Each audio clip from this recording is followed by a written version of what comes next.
Vous êtes fait passer pour un acheteur. Tout à fait. Je suis allé en fait rencontrer une quinzaine de conserveries chinoises lors d'un très grand salon de l'agroalimentaire.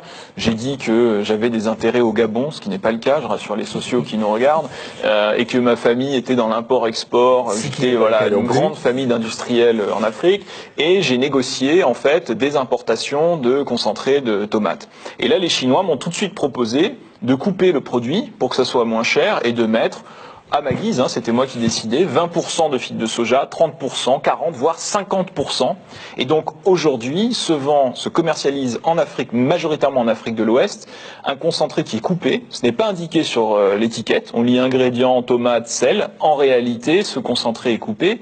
Et parfois, ça j'ai pu le constater au Ghana, c'est du concentré qui est périmé, qui a perdu sa couleur rouge, qu'on coupe avec des additifs, qu'on recolore en rouge et qu'on écoule sur les marchés. Donc c'est un produit qui est dangereux, c'est un produit qui détruit les filières locales, c'est un énorme scandale sanitaire. Malheureusement, parfois, la corruption des Chinois étant, pour certains cas, dans ce business-là sans limite, eh bien ça se fait avec la complicité de certains dirigeants africains. Je sais qu'il y a énormément de fraude aussi au niveau des codes douaniers.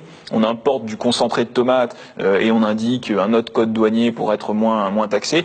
En fait, on s'aperçoit qu'on ne peut pas avoir une prise sur l'économie si on ne contrôle pas les flux de marchandises. Et je crois que ça, c'est une idée vraiment importante. J'ai voulu, sans finalement faire de propagande et d'idéologie, montrer concrètement les flux de manière factuelle et que chacun puisse voir qu'en fait, les nœuds douaniers, les frontières douanières sont des éléments importants si à un moment on veut intervenir sur l'économie.